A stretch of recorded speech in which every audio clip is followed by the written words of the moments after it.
Hello everyone, today we are going to learn how to edit photograph in Adobe Photoshop CS5. On the screen you see two photographs. The one on the left is the original photograph and the one on the right is the one after editing. Do you notice any difference between the two photographs? The first difference is that the original photograph on the left is darker in color, whereas the one on the right, it's brighter and more pleasant to look at. The second difference is that the original photograph framed both the pink flower and the green leaves and the green background around it, whereas the edited photograph crops up most of the green leaves and the background to focus more on the pink flower. Digital photography is so common nowadays that most of us use a digital camera to take photographs. And sometimes the photograph that we have may not be taken under ideal light condition, thus resulting in photograph that seems dark and lack contrast. We need not necessarily delete this photograph from our camera, as there may be ways to improve the quality of the photograph by using Photoshop. A photograph that is properly framed can look better than one that is not. There may be many distracting details in the photograph that takes away focus from the main subject of the photo. We may also think of uploading our photograph to the internet to share with others. While many websites allow you to upload your original photograph and they will automatically resize it in a format suitable for the web, it will be good if you know how to save the photograph in a format that is suitable for the web. This will come in especially handy if you decide to create your own website which showcases your photographs. Today we are going to focus on three functions in Adobe Photoshop CS5. First, the brightness and contrast settings. Second, the crop to. And third, saving it in a format for web. To follow the tutorial, you can refer to the download link of the original photograph, which is under the description of this YouTube video. Let me first close the edited photo so that we can focus on the original photo on the left. Now, we are going to learn how to adjust the brightness and contrast of this photograph. First, go to Image, Adjustments, select Brightness and Contrast. A small dialog box will appear.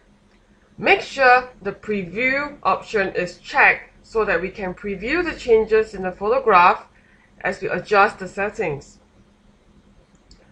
For both the brightness and contrast settings, there is a handler that you can drag to the left or to the right. For brightness, dragging to the right will increase the brightness and dragging to the left will decrease the brightness. Alternatively, you can key in values ranging from -150 to 150.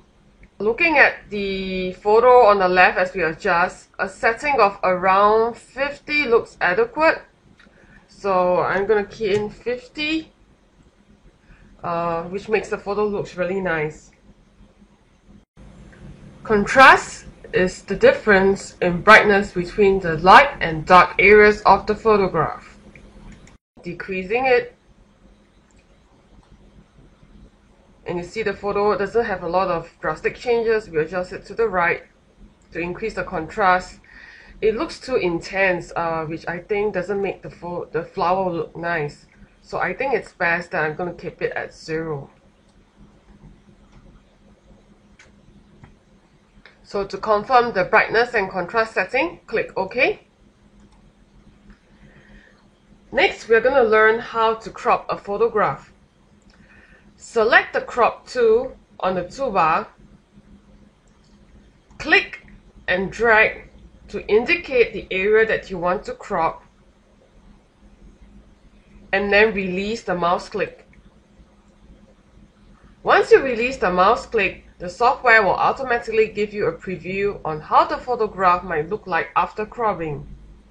If you are not satisfied with your earlier selection of the crop area, you can click those little small squares here and click to adjust your crop area. Once you are satisfied with the crop selection area, double click the photograph or hit Enter key on the keyboard to proceed with the crop. Next, we're going to learn how to save the photograph to be used on the internet. Generally, it's a good practice to save photographs which are not too big in file size and not too high in resolution for viewing on internet.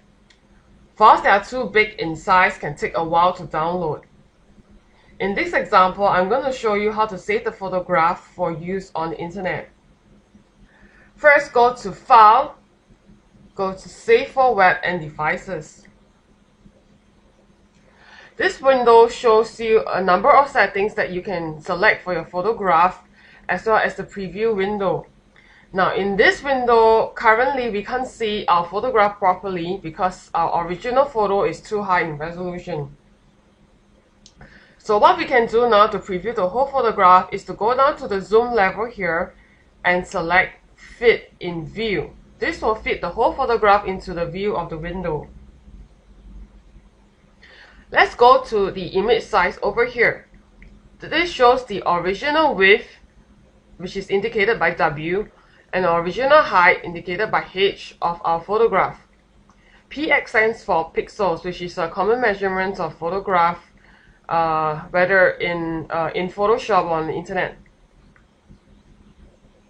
Now 1600 pixels is too big for use on the internet, so I'm going to adjust it down to 300. You can adjust it to your preferred dimensions as well. You realize that as you change the dimensions of the image, the preview window which shows the photograph might have made some adjustments. To better reflect the actual view of the photograph in its actual pixels, select another view which is known as the actual pixels view. This will show how the photograph will look like in the actual pixel dimension. This view is very useful to us in indicating how the photograph will look when we view it on the web page with the actual pixel dimension. Let's click Save now and type in the file name Flower Edited. Click Save. Congratulations! You have completed the basic editing of a photograph by learning to use the brightness and contrast setting, by using the crop tool, and by learning to save for the web. Thank you and hope to see you again.